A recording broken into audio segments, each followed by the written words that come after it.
In environmental consulting, data is everywhere. But at ELOS, our most valuable asset isn't a report or a tool. It's our people. Passionate, dedicated, deeply committed to your project's success. They are what sets us apart. Because at ELOS, we don't just do the work, we believe in it. Our people are the problem solvers, the innovators, the trusted advisors. United by a shared mission, the desire to make a difference. To our clients, to our communities, to our environment, to our future. ELOS Environmental, people who care, results that matter. Good afternoon, everyone. Thank you for joining us for today's webinar. My name is Bud Faust. I'm the marketing coordinator at ELOS Environmental. Just a couple of small housekeeping items before we get underway. First of all, the presentation is being recorded. It will be available either tomorrow or Friday for viewing on our YouTube channel. If you want to rewatch it, share it with a colleague, you will receive an email when the replay is available. Also in that email, attached will be a copy of this presentation. Please keep in mind that the presentation is from the EPA. It's not an ELOS presentation, but just for reference, we will include that a copy of the presentation in the follow-up email for the replay. We will be taking questions, however, not until the end of the presentation. You can enter your questions in the chat function. You can enter a question anytime during the presentation, feel free, but just please understand that we won't be addressing the questions until the end of the presentation. So with that, I will turn you over to our presenter today, Mr. Brian Fortson, who is our senior ecologist and senior technical lead here at ELOS. And if he's not an expert on the subject matter, honestly, I don't know who is. So with that, I'll turn you over to Brian. Thank you again for joining us today. We very, very much appreciate it. Thank you, Bud. Yeah, I don't know that there are truly any experts in this topic at this point. The things have changed so much that I think most people in this business are doing whatever they can just to try and keep track. And as a result, we kind of let the agencies work like they need to until they're ready to kind of shift over to new guidances. And then, you know, from a practical standpoint, court cases are court cases, laws are laws, and then guidance and standard operating procedures are just that. And so sometimes those are different. And so I can't really say how the Corps is going to respond in a practical sense to all of this that we've been talking about. But so I guess that's yet to be seen. But the ongoing saga of the updating of the definition of waters of the U.S. and the subsequent implications with regard to jurisdiction and wetlands, which is pretty much what everybody's mostly concerned about. I want to preface this by saying a couple of things. One, I'm going to drive this presentation today, so if we get into a tech issue or whatever, it's my fault, not my tech people. And second, there's not going to be a whole lot of new information as a result of this. What I'm primarily trying to do today is just to do whatever it is I can to keep people in this industry apprised of where we are and what's being said with regard to the regulatory changes that are in the works. This is a presentation that the Corps sent to us in the business as a sort of primer as to what's going on. This came out a few weeks ago. And so we thought it would be of some interest to people to just kind of roughly go through this. We'll hit some of the high points. This is a 47 slide presentation. We will not be hitting all of the slides, and we will just be kind of discussing some of the high points of this thing. But none of this, if you've been following this, none of this will be new. I think as a general statement, I think everybody's kind of aware that we're looking at some pretty significant updates to the WOTUS rules. And I think as a result of that, we are going to see less wetlands covered by jurisdiction. This presentation sort of fleshes out where those differences will be found and where those updates will be found. But I think it goes without saying that as a result of this rule, once it gets into practice, we will see less jurisdictional wetlands on balance. Obviously, that's going to be different based on what part of the country you're in and what the geology and the landscape looks like. But for most people, I think what the result will be is fewer wetlands to be permitted in the long run. So we'll go ahead and dive into it. This presentation basically gives a lot of the background, which I don't think is all that important. We've been playing with this definition of WOTUS and jurisdictional rules around wetlands almost since the Clean Water Act came out. I want to say that I'm correct in this, at least with regard to Louisiana, but right now we are still kind of operating under the 2008 rule, although we have noticed some practice changes at the Corps that would indicate that some of these policies and some of the guidance that's come out recently is starting to be followed at the Corps. So this particular rule, however, has not been rolled out yet.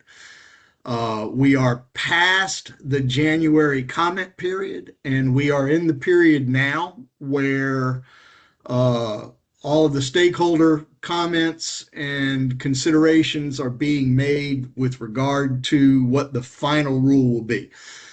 So there will still be a lag of time before we actually see this get implemented in guidance, but it's coming, and the opportunity to weigh in as stakeholders, I think, has more or less passed. And so they're on to the final process, which is synthesizing comments and adjusting the rule according to those comments. Waters of the United States, Clean Water Act. I think everybody should be, just based on your interest in this topic, should be kind of familiar with the background of what's going on. A lot of these changes were precipitated by a series of cases. Everybody kind of focuses on the Sackett case most recently, but ever since Swansea in, I guess, 80s and the Coastal Commission in the 90s, I guess Swansea might have been the 90s. Anyway, from around that time, we've been doing this periodically, and we've been messing with these definitions over time. And right now, there are currently fractured guidance around the country. Different Corps districts follow different guidance depending on what state you're in. And so if there's one benefit to some of this is that hopefully this will be wrapped up into a nationwide policy so that we have at least some clarity in the road with regard to permitting wetlands. So these are some categories of water features and things that you'll see talked about in these rules.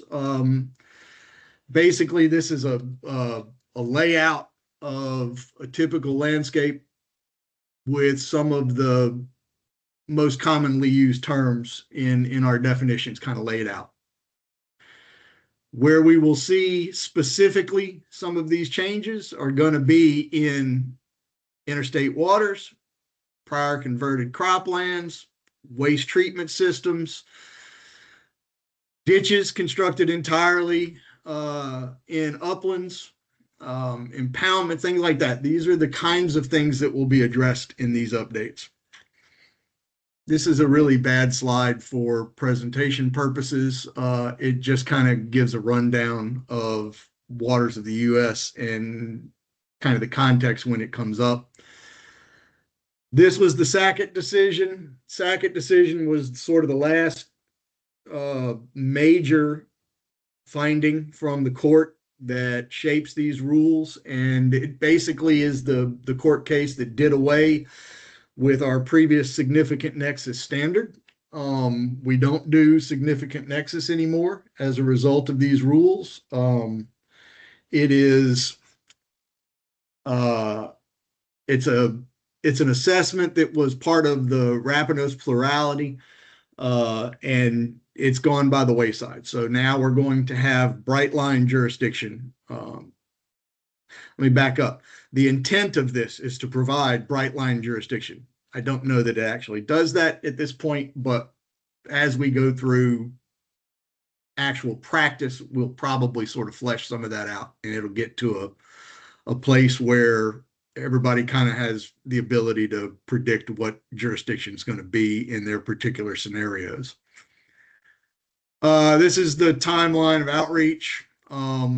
Mostly through last year, there were a lot of back and forth with regard to stakeholders and consultations and stuff like that, prepping this up. And January, I think January was the close of comments. These are the goals, what they're trying to do. That's not so important, I guess.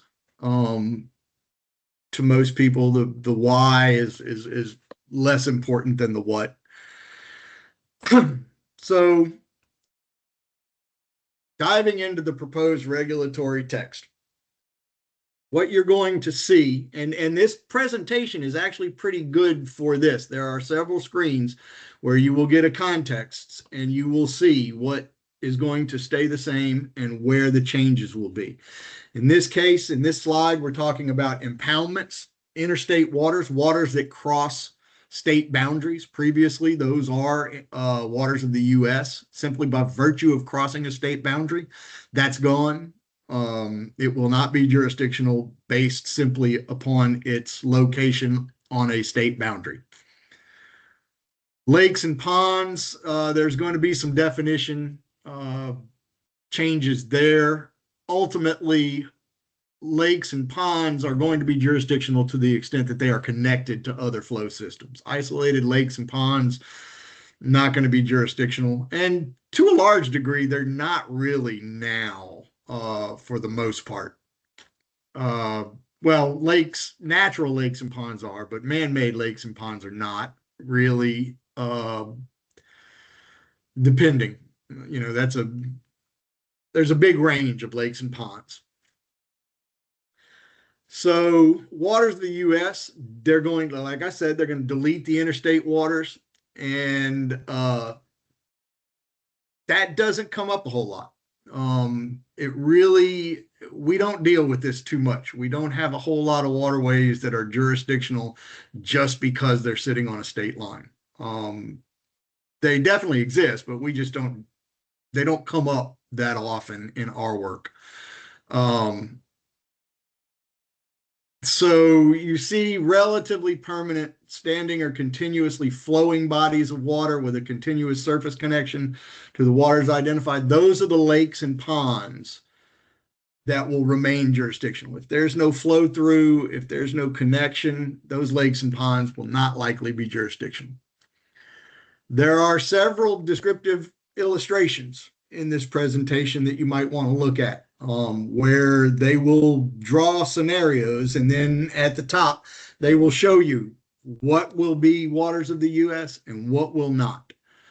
And so on this map, the T&W at the bottom, it will remain jurisdictional, and the RPW, a continuous flowing RPW, relatively permanent waterway, those will remain jurisdictional. The isolated lake and pond, probably not jurisdictional, although I have a feeling that we're going to get into, as we go through practice, we're going to get into some more details with regard to lakes and ponds and which ones are actually jurisdictional. But if you have a non-RPW, that is a water without consistent year-long flow, or a measurable amount of water in it for an extended period of time, those are no longer jurisdictional.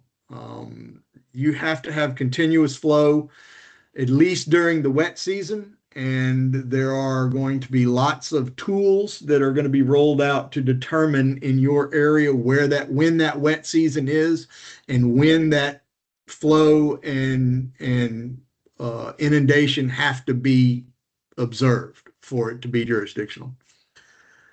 It says it makes the text simpler to implement with some of the tech tools that are going to come out where we have to use to determine what's an RPW.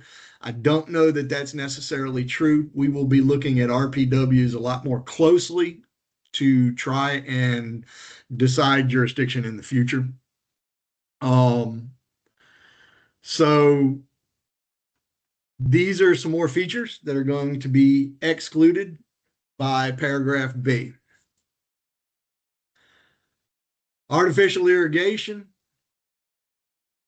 that would revert to dry land. That's going to stay the same. If you're irrigating to the point that it's wet and it's connected, you're excluded. Even if it shows up wet, if it's artificially irrigated, and once you stop that irrigation, it reverts to dry land, that's excluded, and that pretty much stays the same. I have had issues with flow wells in the past on properties that where a flow well is flowing continuously, and that's been considered the normal circumstance, and they have jurisdiction on that. That's going to be a tough question sometimes as to what constitutes artificial irrigation. Is it diverting flow, or is it actually sprinklers and things like that? Like artificially irrigated, I would think that if you're digging canals to provide irrigation to fields, that would be covered under the artificially irrigated area, but I guess we'll see. The main changes, though, that you'll notice is that waste treatment systems, that's currently excluded, but what they do is they refine that definition a little bit. Currently, if you have a wastewater treatment pond that is online and working, that waste treatment pond is not jurisdictional. It is not a water of the U.S. This kind of expands that definition to, some of the discharges associated with those wastewater treatment plants, the intakes, things like that. Now I think the system itself for wastewater treatment will probably be exempt. Prior converted cropland, that's always kind of been exempt while it's being farmed. Fallow fields have sometimes been a problem to do jurisdiction on. Now the way they're going to change it is considered abandoned if you have not farmed it 1 out of the last 5 years. And so to preserve your converted cropland standard, I think under these guidelines, what they're going to say is you've got to farm it once every 5 years. 1 year out of every 5, it's got to be farmed. If it goes 5 years fallow, it's abandoned and is no longer part of the exclusion. Ditches. Ditches are a real tough case sometimes currently. This is going to remove jurisdiction from a lot of ditches. You're going to see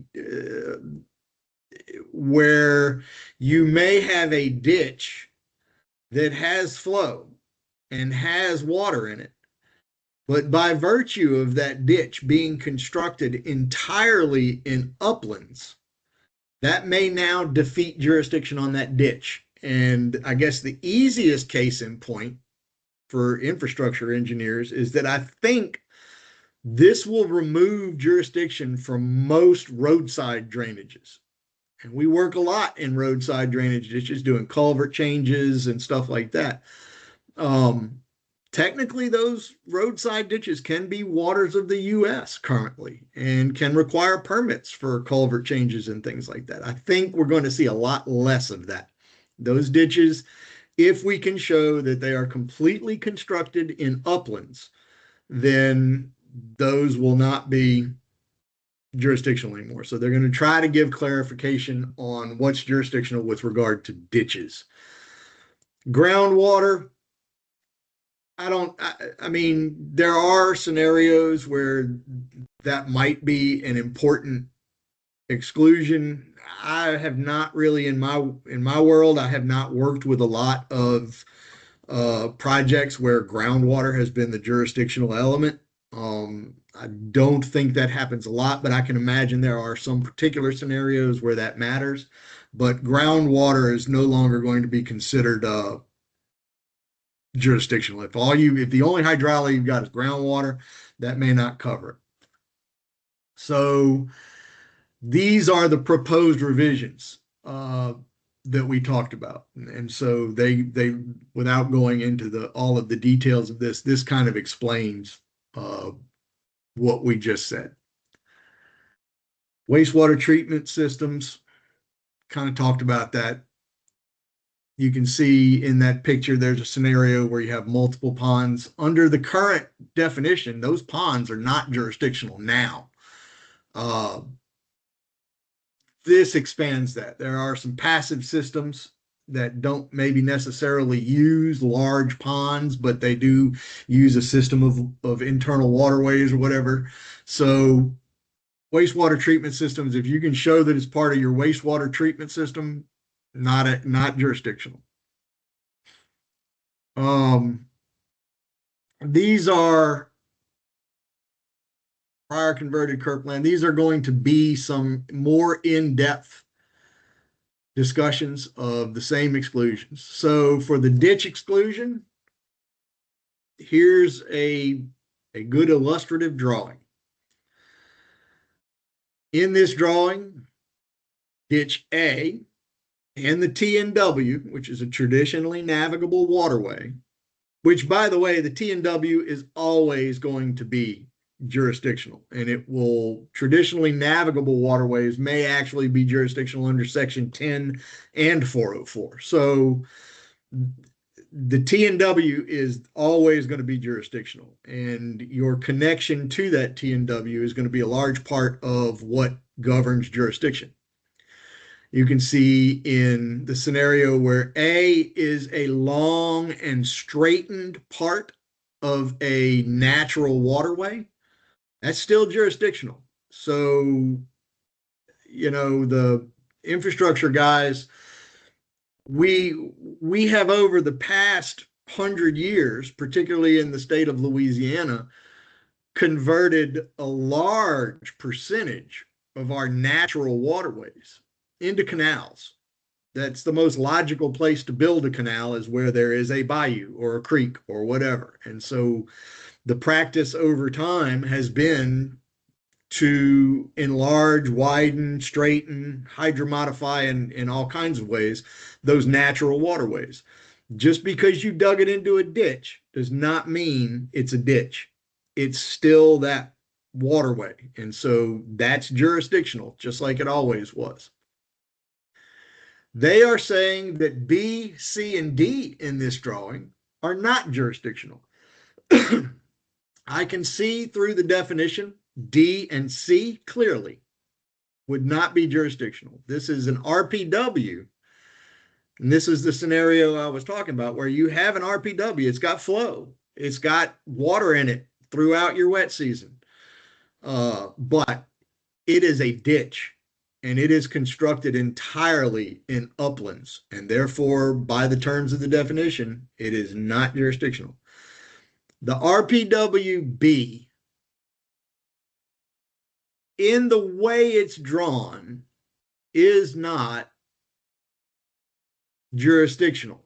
However, some of the other definitions with regard to connection and flow and stuff might, with the fact that it goes into that wetland, I don't think that B is as cut and dry as the drafters of this expect it to be. I think there will be a lot of back and forth trying to establish either jurisdiction or non-jurisdiction on a scenario such as B. I think if it did not connect to that wetland, it would be more like C, which is clear. But I think it's premature to say that even though it connects to a wetland, there is no scenario in which B would be jurisdictional. I can imagine a couple. Although the thing that they're trying to highlight here by the straight lines and 90-degree angles is that B is constructed. It is a constructed man-made feature through wetland, through uplands. I think if that red line went into wetlands, you could not say that B was constructed entirely in uplands. And therefore, I think it would defeat this rule and it would be jurisdictional. But that's my personal opinion, and I could be very wrong. Let's see what else we've got here. Ditch definition. That's not any kind of thing. So the groundwater exclusion, we don't ever really get jurisdiction from groundwater.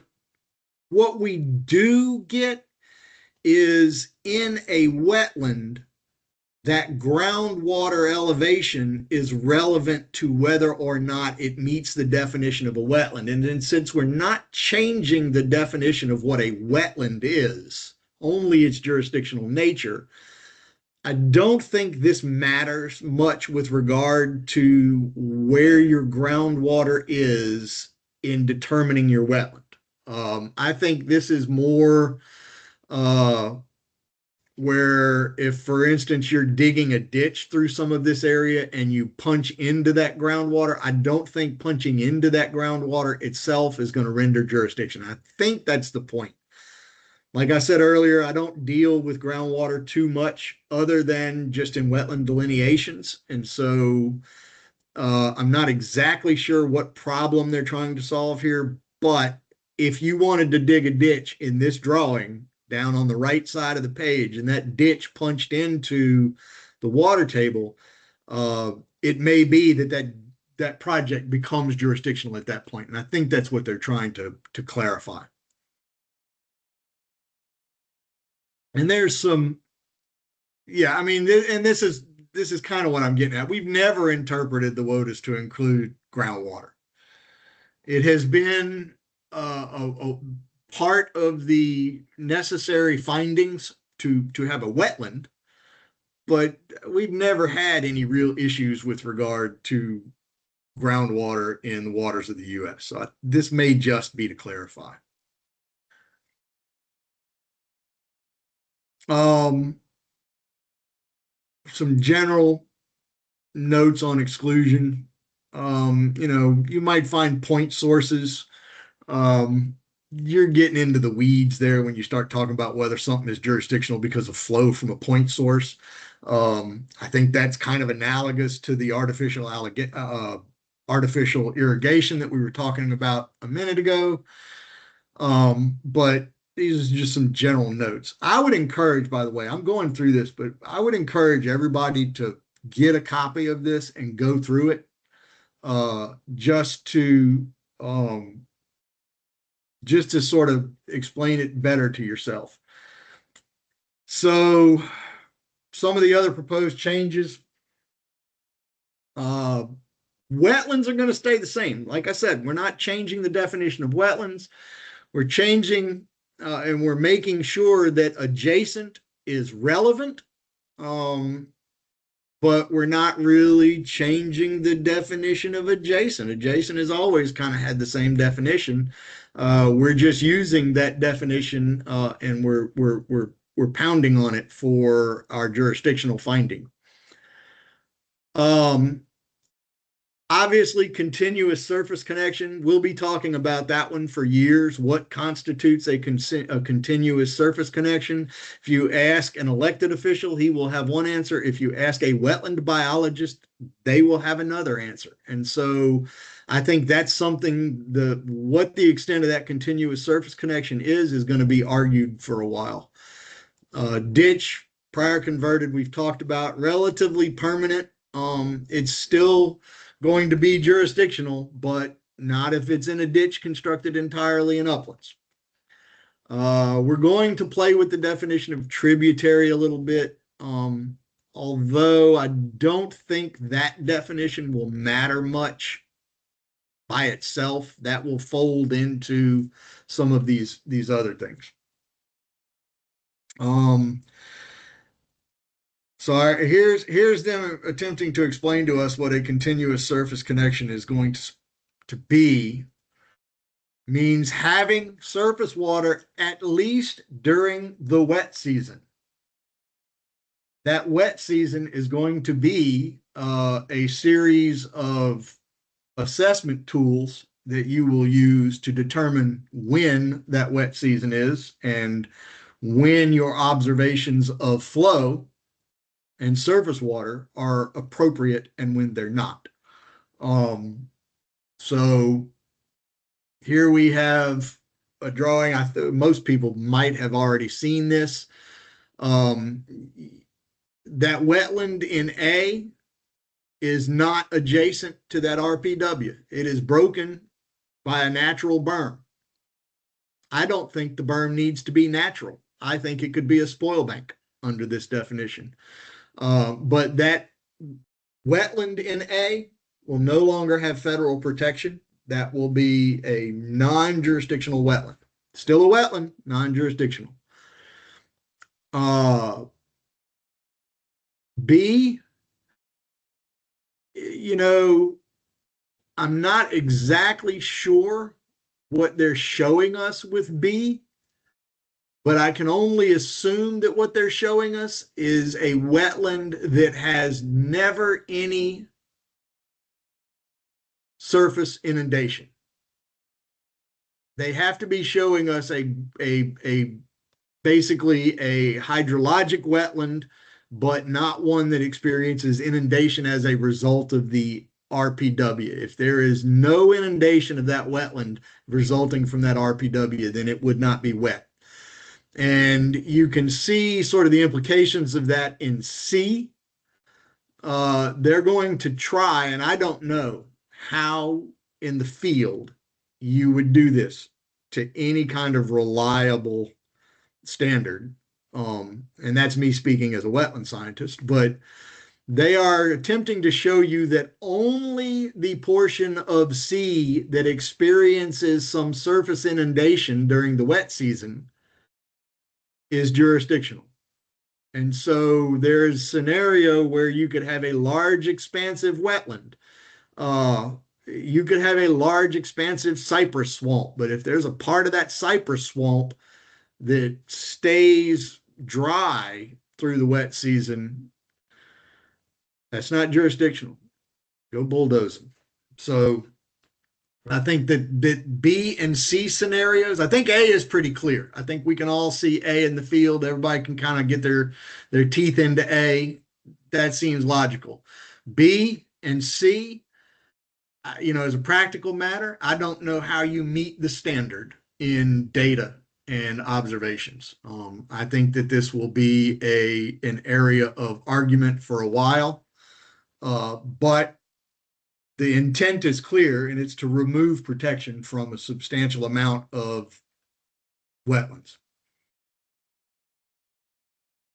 Here's some of your wet season tools. You engineers would like this. You're going to be determining your wet season by graph and your inundation by graph. And these are going to be, they have some tools out already for some of this, but, now it's going to be data.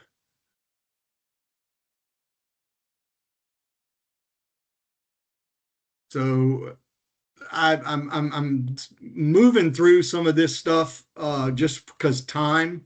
and we're coming to the end. And so I'll leave on this. This is a tributary definition. This is pretty technical, but you can see that the RPW that is jurisdictional up at the top left is jurisdictional by virtue of a ditch or canal that connects it to another RPW, because that one itself is non-RPW below.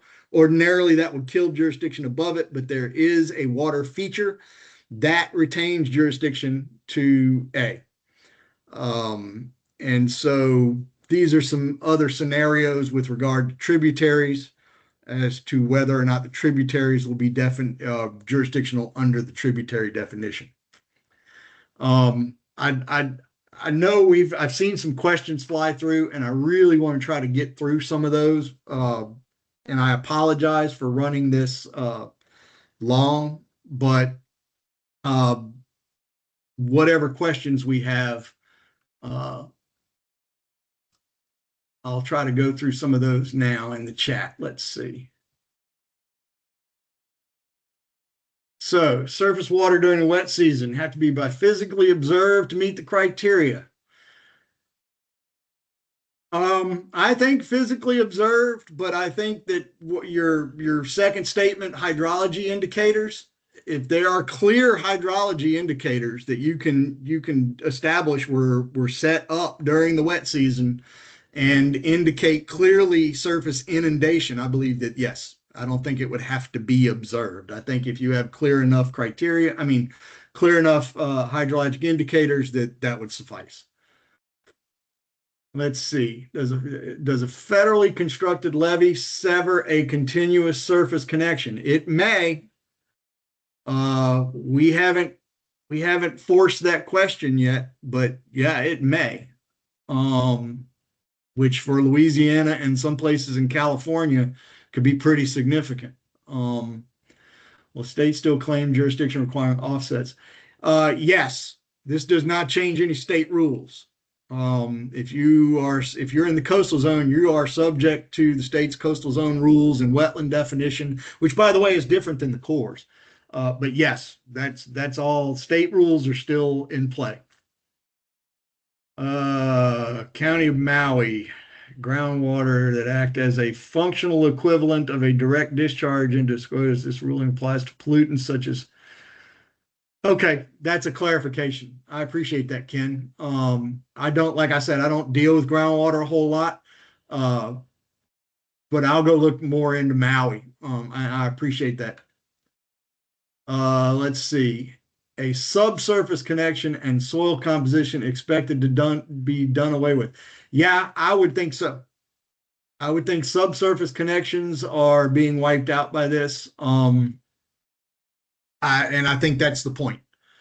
So, if you've got areas that are connected subsurface by a culvert, maybe not. I'm thinking of groundwater, and now I'm realizing that you're probably talking about subsurface connection in terms of piping. If both sides of that subsurface connection are inundated and have a variable water level and flow, yeah, the culvert of the subsurface probably does not break jurisdiction. However, if that culvert or subsurface connection is cattywampus, and so that you have a TNW coming in from downstream and you have a culvert that does not meet it. Where I live in the mountains, you might have a culvert coming out 10 feet above the water level below it just because of the incline. That I think may in fact sever jurisdiction. If the subsurface connection is not continuous on both sides, I think it severs. If, however, it doesn't and it continues through both sides of the pipe, I think that maintains jurisdiction. I think that's continuous, and I think it maintains jurisdiction. So if you have a flap gate, the flap gate may shut it.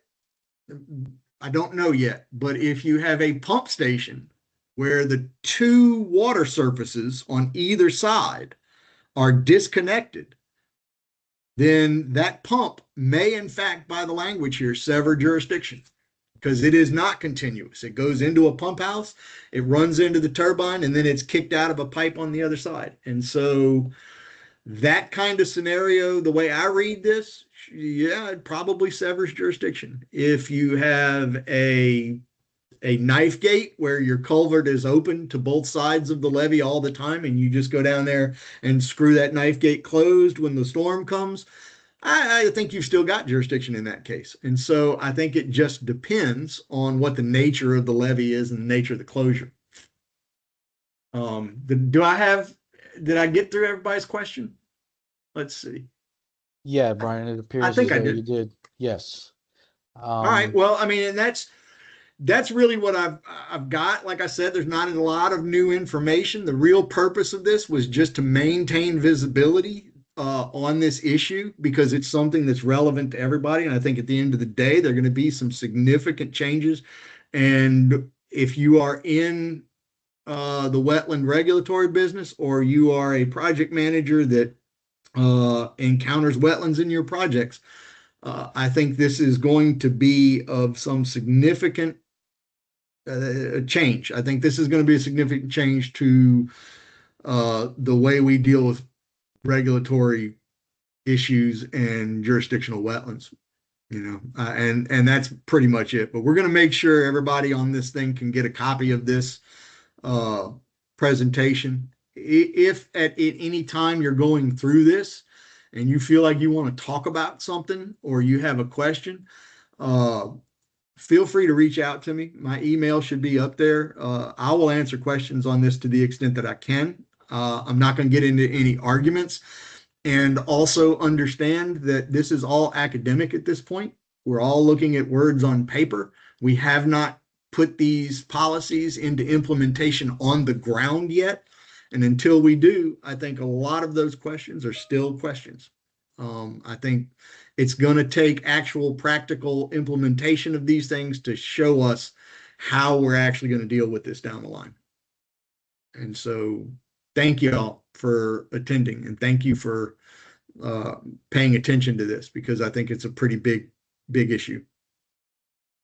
Yes, to echo what Brian said, thank you very much for attending today.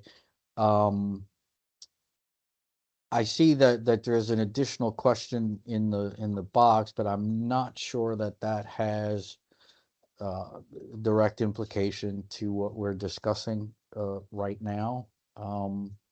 Perhaps that's, if you'd like to submit a question to Brian, he might be able to address that particular issue. Again, the presentation has been recorded and will be available on our YouTube channel.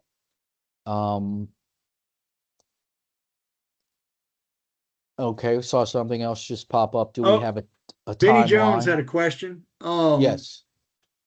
The Corps is not allowed to charge you. The Corps never charges you. When mitigation came out, there was a huge push from private industry that this is not a Corps, mitigation is not a Corps thing. The Corps oversees the process and oversees the implementation of those mitigation projects. But mitigation projects, by and large, are private investment, private development, private money. They are corporations, companies that do mitigation, and those mitigation prices are market based. And so the Corps, based on the 1990 executive order and the regulations that ensued in Title 33, have to require mitigation, but they don't charge you. They just tell you you need to provide this many credits. It's then up to you. And the easiest way to do that, time wise, is to go find a commercial mitigation bank with credits and buy them. That's not the only way you can provide mitigation, but that is the easiest and the easiest way to get mitigation. But the Corps is not involved in the economic activity of mitigation. It's just the regulations that say you have to mitigate, and private industry has come up around those regulations. So all of the money that you pay in for mitigation credits goes to a private company. And that private company, after you pay them, is on the hook to maintain those wetlands in perpetuity. So those companies have a lifetime responsibility with regard to those properties that you buy credits in. And so it's not the Corps doing it. It is private industry where you send your check.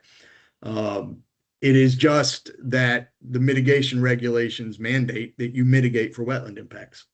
And that's how that works. Timeline on the Corps issuing a final decision.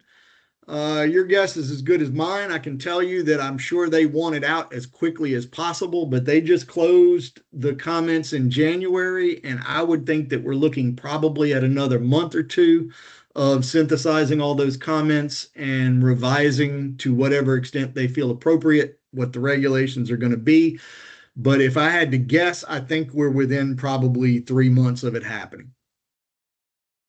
And that's my answer with regard to that. I hope I got everybody's question. Like I said, if not, email it to me and I'll be happy to engage in a conversation, separately from this. And as far, just to sorry to interrupt, Brian, but as far as the final decision, you can all be certain that once that final decision is released and put out, we will most definitely be doing another webinar like this. Yeah, you'll see my face again. To explain what it's going to mean on a practical level for your projects going forward and permitting going forward. So give us a follow on LinkedIn to keep an eye out for that. These webinars are a monthly series that we do to provide information just on general environmental services topics. But absolutely, once the final decisions are released, we will be doing another webinar similar to this one. It's something we're definitely on top of and monitoring on a daily, weekly basis. So if there are no further questions, just want to remind you again, you'll be receiving an email from me notifying you when the replay of this is available on our YouTube channel. Feel free to share with any colleagues you think might be interested, or just rewatch. And also attached to that email will be the presentation. As Brian said, there's some good graphics in here, and also some slides that show the very specific language that they want to change. Those could be a good source of additional information. So with that, not seeing any additional questions, want to thank you for joining us today. Know that this is a topic that is front of mind for people. And again, it's something we're keeping a very close eye on. And thank you again for attending. Give us a follow on LinkedIn, see what our next webinar will be. We'd love to have you back. If you have an idea for a webinar, something you'd like to see us discuss, please feel free to shoot a message. That's the whole point of this, is to try to share information. So not seeing any further questions. Thank you, Brian. Thank you to everyone who attended. And with that, thanks everybody. We'll wish you a good rest of your day.